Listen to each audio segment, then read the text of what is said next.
Yes, hello. This is another Pursuing God's Heart. This time we're in Mark chapter 4.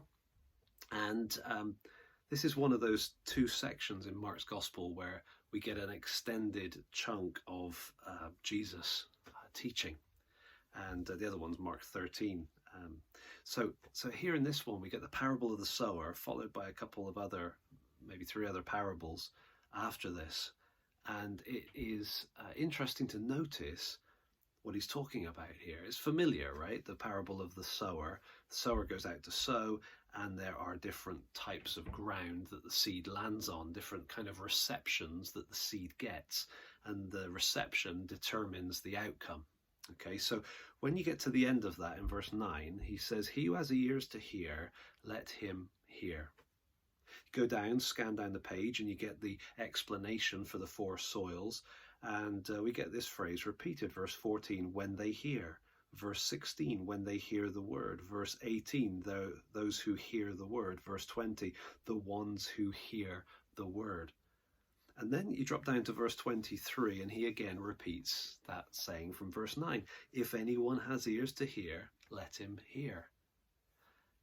It's obvious that the hearing is important, right? That the quality of the reception determines the fruitfulness of that sowing. And so down in verse 24, after Jesus has repeated that, if anyone has ears to hear, let him hear, he says this: pay attention to what you hear.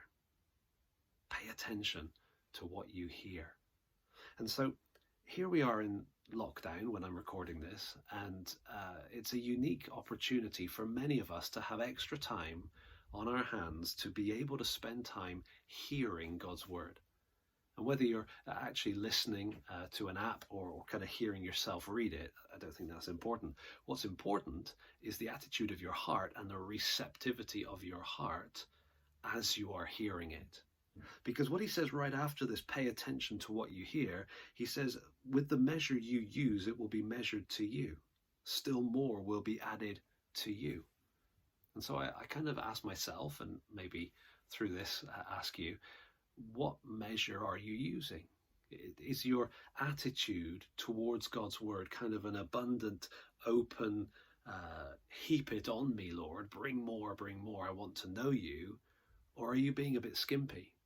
Because what he's saying here is pay attention to what you hear. With the measure you use, it will be measured to you.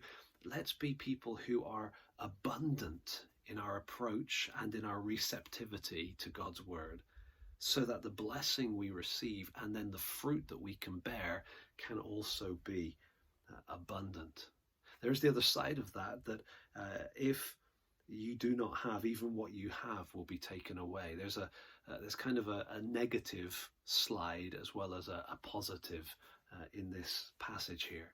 And so let's be people who aren't falling into the negative, but instead on the positive side, people with wide open hearts, really abundant in our receptivity, really keen to hear from God, so that what we hear, God's word poured into our lives, will grow to bear fruit 30, 60, 100 times what was sown.